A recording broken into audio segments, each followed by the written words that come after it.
Hey guys आज चाहिँ हाम्रो बिदा भएकोले हामी बाहिर हिँडेको मेरो चाहिँ नथिया बनाउनु थियो गाइस। त्यही भएर हामीहरू चाहिँ सुन पसल जाँदैछौँ र बुढाको लागि एउटा बाली बनाउने भनेर पनि गइरहेको छौँ। फाइनल्ली सुन पसल पुगिसक्यो, मेरो चाहिँ भइसक्यो, बुढाको चाहिँ भएको छैन।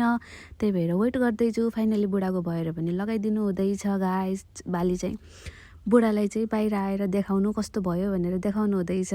फाइनल्ली हामी त्यहाँदेखि निस्किसक्यौँ गाइस घुम्नको लागि भनेर। बाबुहरूलाई चाहिँ पहिल्यै आइराख्नु भनेको गाइस, आउनु भएको रहेनछ, त्यही भएर हामी वेटिङ गर्दैछौँ।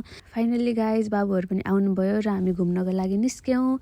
तर कहाँ जाने के गर्ने भन्ने फिक्स थिएन गाइस, तर हामीले फिक्स गऱ्यौँ र लास्ट अप्सनमा चाहिँ मल निस्क्यो। त्यही भएर हामी मलतिर गयौँ।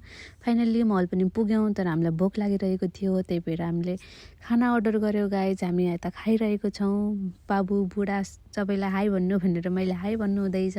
फाइनल्ली खाना खाएर हामी मल पनि पुग्यौँ। तर बाबु बुढाको काम भनेको चाहिँ मोबाइल हेर्नु हुँदैछ गाइस। बाबुले चाहिँ मेरो बुढालाई चाहिँ मुभी हेरौँ, मल आइसकेपछि मुभी हेर्नुपर्छ भनेर जिद्दी गर्नु हुँदै थियो। तर मेरो बुढा चाहिँ मान्नु हुँदै थिएन, त्यही भएर डिस्कस गर्दै हुनुहुन्थ्यो। लास्टमा चाहिँ मान्नुभयो। अनि हामी 4 जना थिए गाइस, त्यसैले हामीले 4 टिकट लियौँ र मुभी स्टार्ट हुनको लागि अझै टाइम थियो गाइस। त्यसैले हामी चाहिँ तल फोटो भिडियो खिच्नको लागि भनेर हामी तल झऱ्यौँ। अनि यता मुभी टाइम पनि भइसकेको थियो, त्यसैले हामी हलभित्र आइसक्यौँ गाइस। अर्को बाबु चाहिँ सन्चो नभएर रुम जानुभएको थियो र उहाँको सट्टा नानीलाई लिएर आयौँ, किनकि हामीले अलरेडी 4 टिकट काटिसकेको थियौँ गाइस। त्यसैले फाइनल्ली मुभी पनि सकियो र हामी पार्किङ साइडतिर आयौँ, किनकि गाडी निस्काउनु थियो। गाडी निस्काइसकेपछि गाइस बाबु नानालाई बाई भन्दै हामी हाम्रो रुमतिर लाग्यौँ। Bye bye guys, thank you for watching.